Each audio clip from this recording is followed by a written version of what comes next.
Welcome to Real Chat, the podcast where we, Annie and Chad, discuss real shit loosely related to the real estate industry.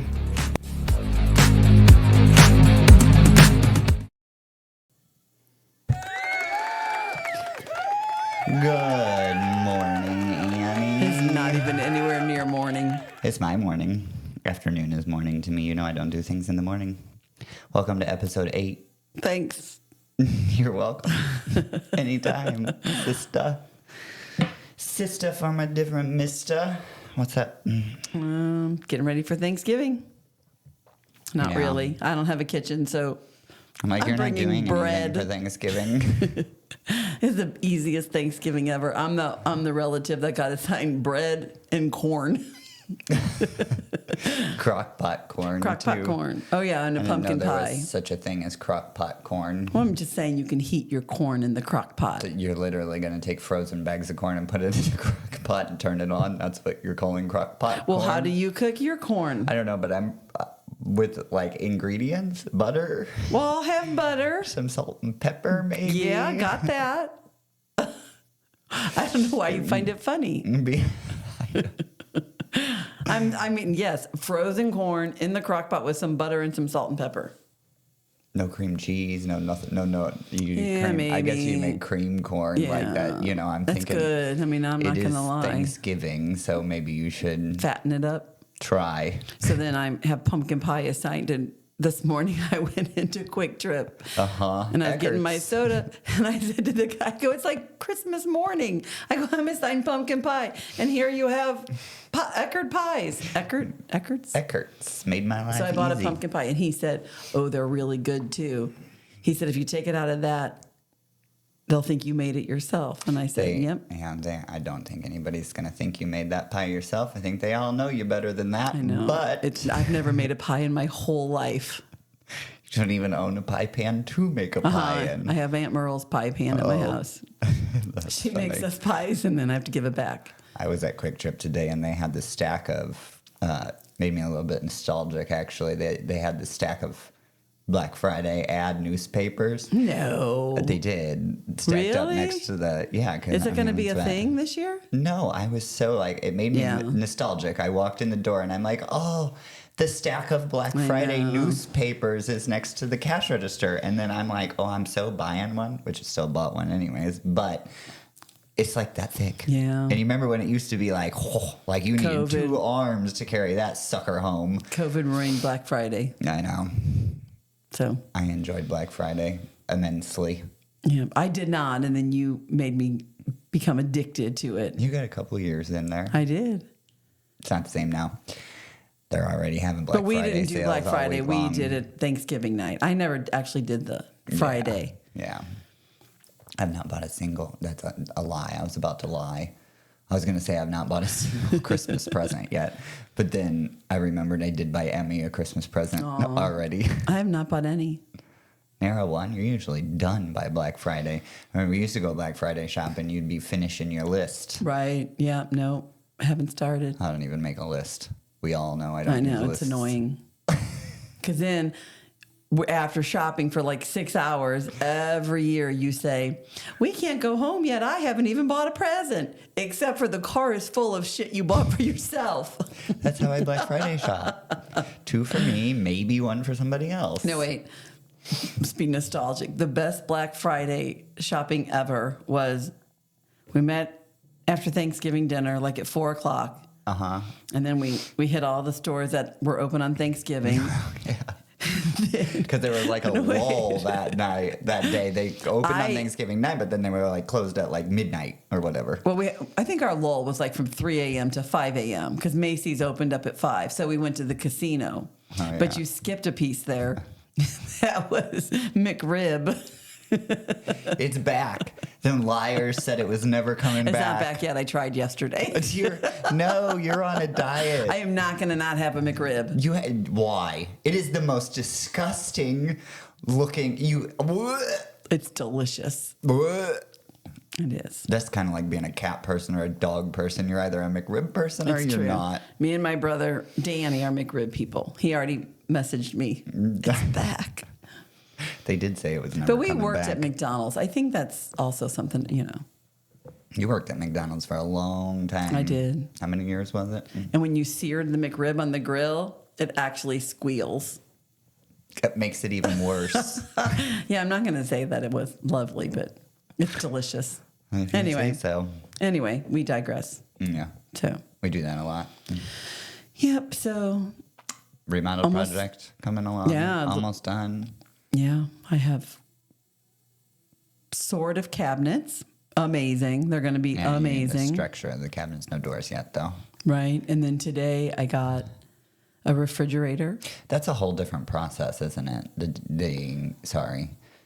Going back to the cabinets, because I remember when you said that you were redoing your kitchen and you were getting custom cabinets, and then you were confused why the guy needed to come measure because No, don't you this just is really pick good. them off the stores? I am yeah. a real estate agent. Right, that's what I'm and saying. when people would say custom cabinets, I did not actually. I mean, I did believe they were custom to the space, but I thought you still started with picking them out, like off the shelf at Home Depot or wherever. Yeah.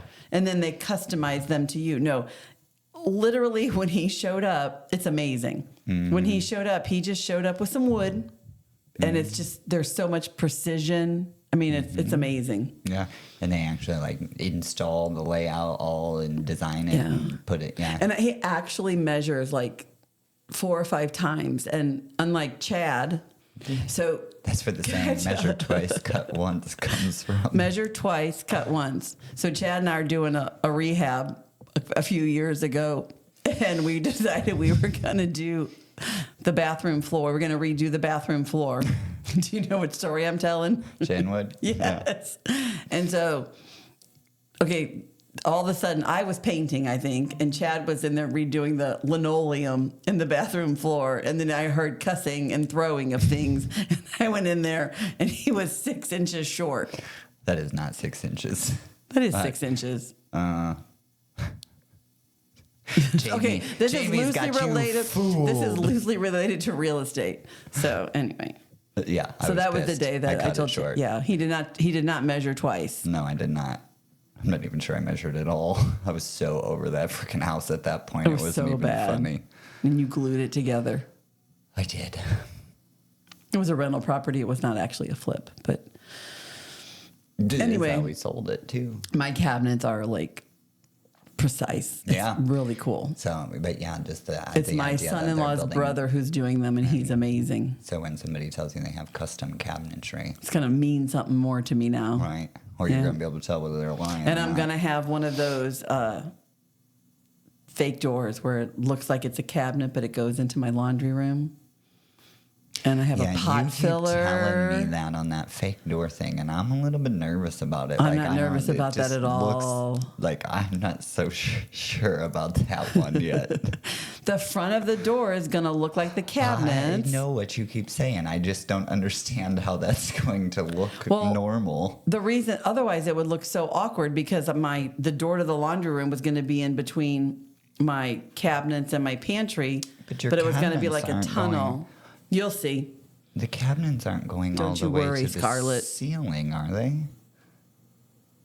Well, no, I have like they're 9-foot cabinets. They're really tall. So is the whole 9-foot slide no, going to no. be like? I don't understand.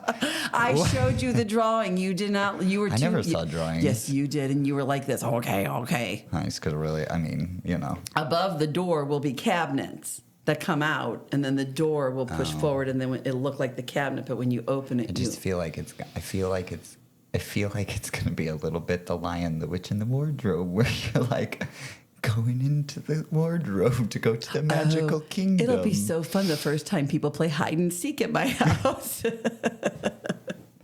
By people, I hope you're referring to your 4 grandchildren. Because maybe it'll be a new thing. Do you think so? Your first time at my house.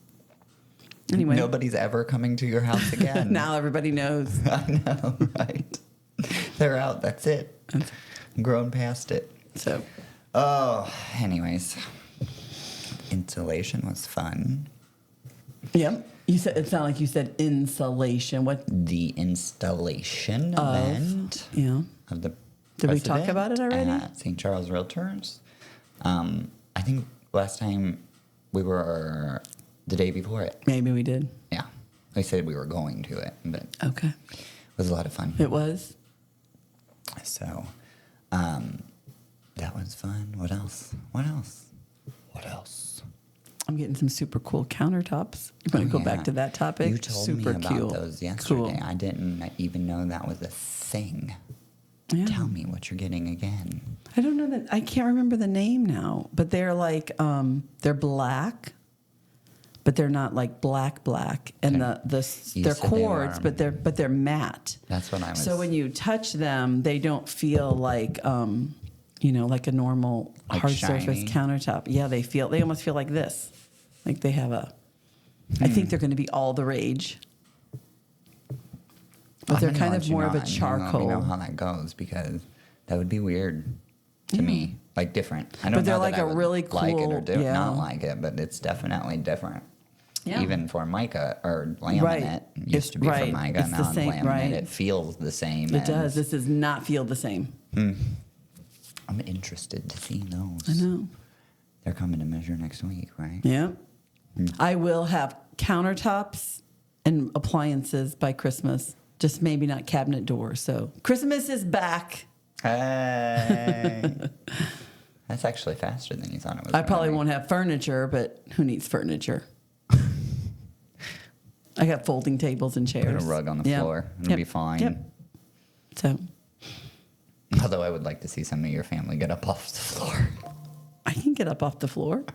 I know you can. I enjoy watching it happen. When you kick me down? Yep. It's exactly when it happens. So, what are we talking about this week? I think you wanted to talk about something.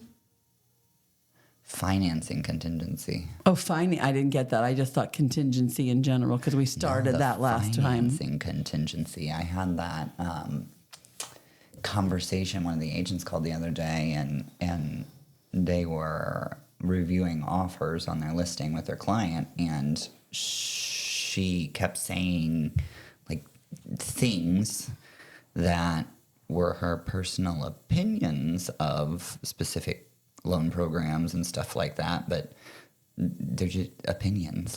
And so I had to have that whole conversation about what is an opinion, what's a fact, and not to make something that has happened in the past mean something for this one or whatever. But so I thought first of all, the financing contingency, whether a contract is contingent on financing or not contingent on financing, and what that means, because I think a lot of people give meaning to that too.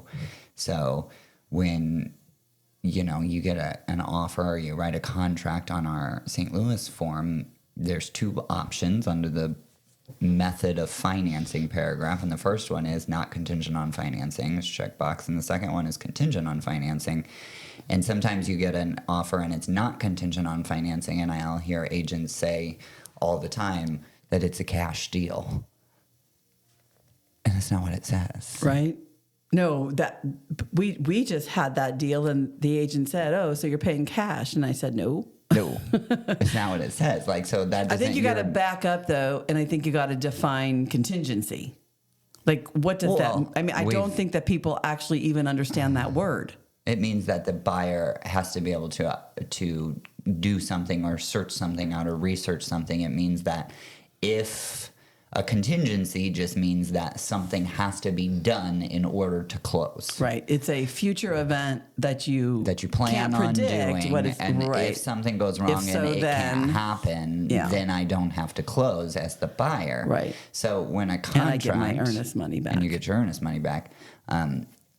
So when a contract is contingent on financing, it means that the buyer is planning to obtain some sort of loan. There's hundreds of different loan programs, but some sort of loan.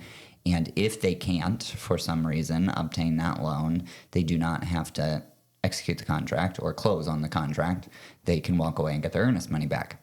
Right. If the contract is not contingent on financing, it means that they are not able to walk away from the contract and get their earnest money back if they don't get a loan. Right, because they were not contingent But what on it that. does not mean is that they're paying cash or they have the cash to purchase the house or any of those things. It doesn't mean that, right? Those two things are not the opposite. So that's number one, is just because a contract is marked not contingent on financing, it really doesn't mean anything about the buyer's plans. They could still plan on taking a loan. They could still plan on, they could be whatever. It doesn't even make any difference. It's not relevant, really. Just means that they're not going to be able to walk away if they can't figure out some way to pay for the house. They're going to lose their earnest money.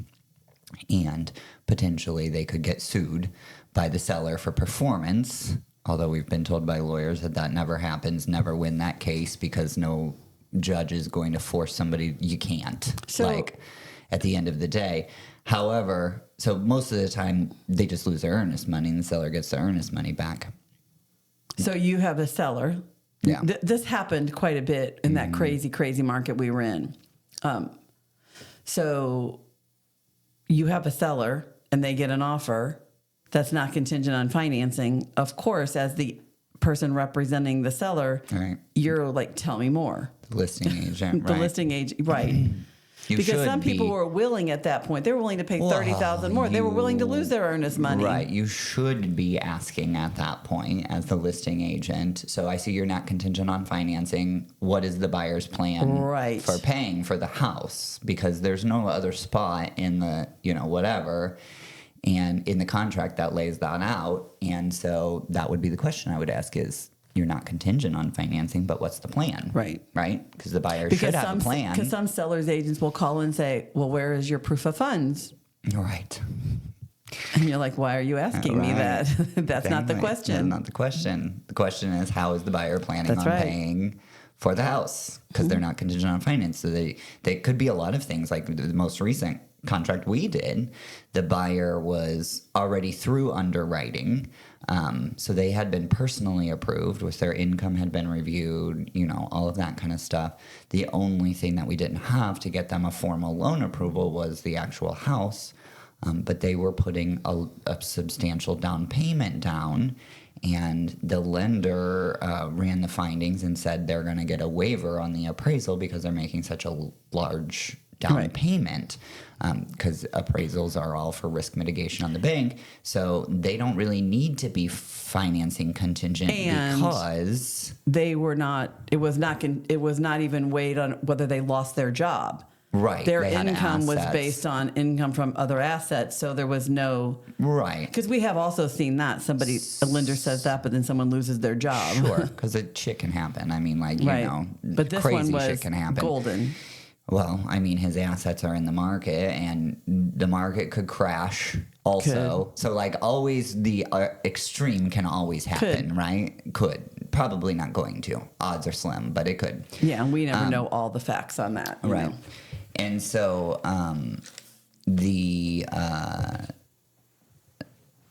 Sorry, I distracted you. Yeah, you did. You sent me on a rabbit hole. So anyways, they were through underwriting. They were approved. The only thing that we needed was the actual house and the appraisal, and they were putting a large down payment down. So the loan officer said they're going to get an appraisal waiver, so we had no reason to be contingent on financing. Everything was already done and approved before we even wrote the contract. So then the agent called and said, where's the proof of funds? And I'm like, well, we're taking a loan. Well, why aren't you? And then you got in that whole conversation. It's just because the contract is marked non-contingent on financing doesn't mean we're paying cash. No, and if I'm on the other side of this deal, this time we had the buyer. If I'm on the other side of that deal, then for my seller, then I say, okay, that's amazing. All right. We want more earnest money. Because you're that confident. But just in case, in case. You're putting 30% down. Yeah. Put it up. Put it in escrow, right? And put it on the line. If you're that confident about getting your loan, then you should be able to do it. Right. It's not a problem, right? But if I got the buyer, I'm still putting the minimal amount of skin in the game that I can. Because we're all negotiating. Right. So, yeah.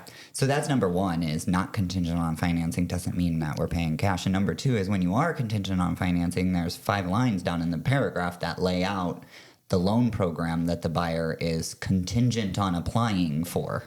So I see all the time too that like left blank, or they write ridiculous things like market rate in the interest rate section, or, you know, whatever. And it's like, you can't be contingent upon a fictitious number, right, or an unknown. To your point, what if we woke up tomorrow and the interest rates were high enough that it kicked you out? Or a variable, right? So those parameters that you put in there as a buyer's agent, and for your seller's sake as a listing agent, need to be clear, because that contingency means that the buyer is going to make their best effort to secure the financing that is listed there. So if you list a conventional loan there, and then your buyer goes and takes an FHA loan, that's fine. Don't care how the buyer pays for it at the end of the day. But if the buyer can't get an FHA loan for some reason, and they haven't applied for a conventional loan, they have to apply for a conventional loan and get denied for that, because that's what the contract is contingent on, them applying for whatever loan program is down there. And I don't think a lot of people know that. Like, that is so frustrating to me when I see that. And I tell buyers that. We've had buyers before. They're like, well, because of the stories that people have about loan programs, which we'll get into, right? They want to write contingent on a conventional loan because they can take a conventional loan. But if they take the conventional loan, the interest rate's going to be higher, their monthly payment's going to be higher, whatever the case may be. So they want to take an FHA loan. And I know we just did had that one too. Not too long ago too. And so we'll write contingent on the conventional loan, but the buyer has got to understand that that's fine. But understand, if something happens with the FHA loan, then you have to apply for a conventional loan all within the time frame of that contingency in order to get your earnest money back. So time really becomes of the essence if you're doing something like that. Well, I think the whole point too is to understand the difference and to have that up front in the negotiation. Even on that one, it was, you know, I called the listing agent and said, here's the story. Right. Buyer is going to get a better deal on FHA. They can go conventional. If it's going to be a deal breaker for you, you know, in picking us, then speak now. Which that's a whole nother thing too, with the stories in the financing contingency that comes up quite often for me, is listing agents stop making up stories about financing contingencies. At the end of the day, like I hear all the time, and I guess I don't hear it all the time. I have heard tell of agents. I don't actually see this because our agents are VA loan trained very specifically on this point. But they don't understand. But they don't understand at all. So they'll have two offers that they're comparing, and they'll be like, oh yeah, my seller's going to go with this offer, and they went with this offer. They're typically telling me the story in the past because they're not my agents, so, you know, confidentiality. But the seller will go with this offer on my recommendation because it's not contingent on financing, but it's $20,000 less than the offer that is contingent on financing. And I think to myself, why would you advise a seller to do that? Like, at the end of the day, the seller gets a check from the title company, regardless of where the buyer brings the money from. So when you're talking about a $20,000 swing, knowing what you and I know, which is how many percentage of financing contingencies get invoked? Maybe 5%. If. Maybe. Like, lenders are good.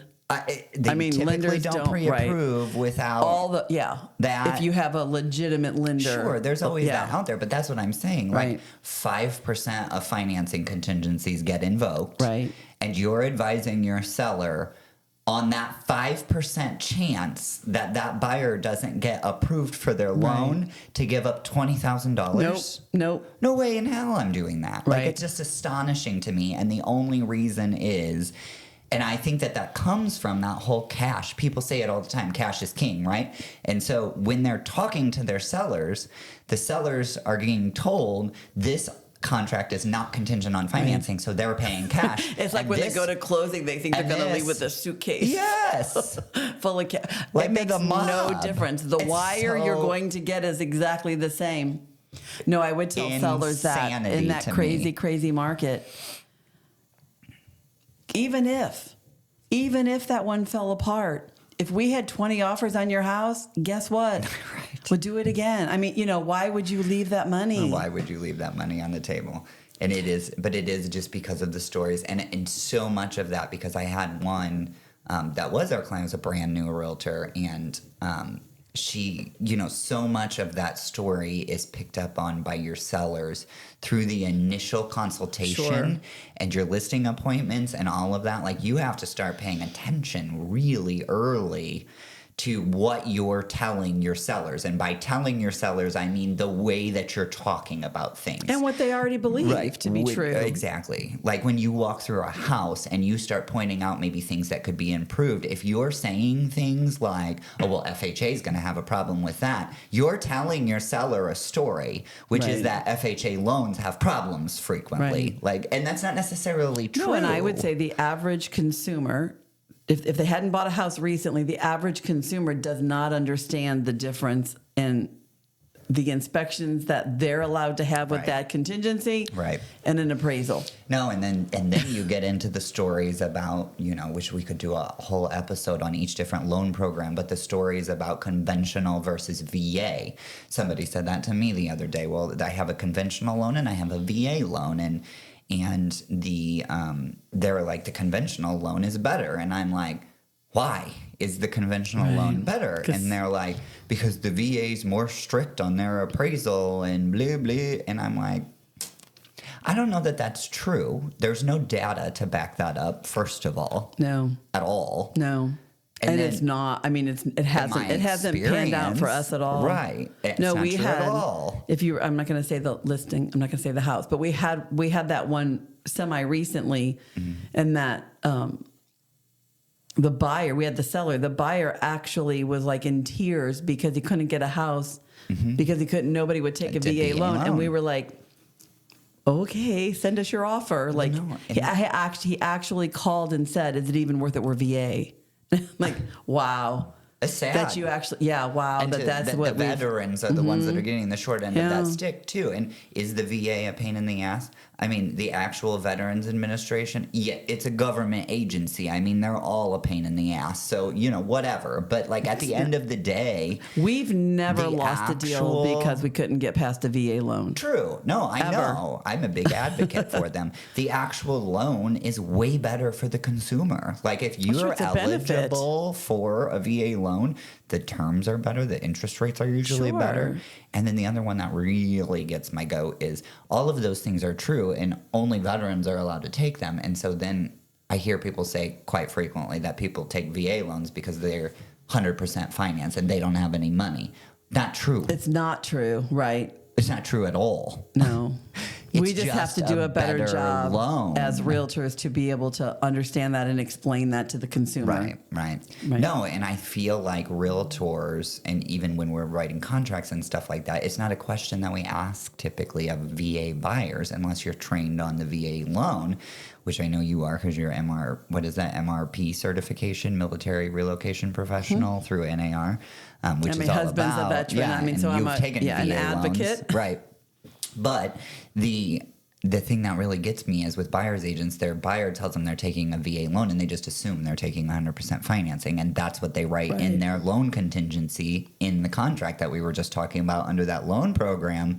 They'll check VA loan and conventional or VA. And then in the financing percentage, there's a amount to be financed and you can put a dollar amount or a percentage and they'll put 100%, but they didn't actually ask, are you planning on doing 100% or are you planning on making a down payment? Well, even that, like it's so that's you're taking me down another rabbit hole of just because it says that on the paper doesn't mean anything. No. I could be 100% on my VA loan because I have some other use I want to do with my millions of dollars I have, and that's just a really good loan. You could be borrowing your down payment from your mommy because you have no money, and everyone's making up stories when they're comparing those. Oh no, this guy's that's not true at all. It is funny. That's a good one. Like because you're like, I'm putting down 20%, but my mommy's paying it. It's not my actual money. And I'm going to put 100%. I'm going to do this 100% loan. This because is a benefit for serving my country, and I'm going to take my money and I'm going to go buy another property because I'm an investor. I mean, like, there's so many reasons. It is funny. Stop making up stories, people. Stop it. Right. It's true. It is crazy. I have another loan contingency question for you, though. What? So this one gets tricky. So this will be a good one for you to explain. I need to pay attention. Is that what you're telling me? Yeah. Why are you playing with your phone? Go. Are you looking for your motivational quote for later? I was going to, but okay. If you have another situation, we're going to be out of time. So. Okay, so you also have a contingency on insurability. Yes. So the insurance, that's a whole other topic, but insurability is a lot different now than it was a year ago. Sure. So you have 10 days, we'll say, for that insurability contingency to get out of the contract if you can't insure the house. But a lender will tell you, if you can't insure the house, I'm going to deny your loan. So then the question was, why do you need both? And is that true? Can a lender actually get you out and get your earnest money back if that's the reason your loan is denied and you're past that contingency date? Yeah, so I think that insurability is for physical characteristics of the house that are not insurable at all. And a lender will write their own homeowner's hazard policy, but that may kick your debt to income out where you get denied because your insurance premium gets figured into that. So it's a very connected thing, and I think both can happen.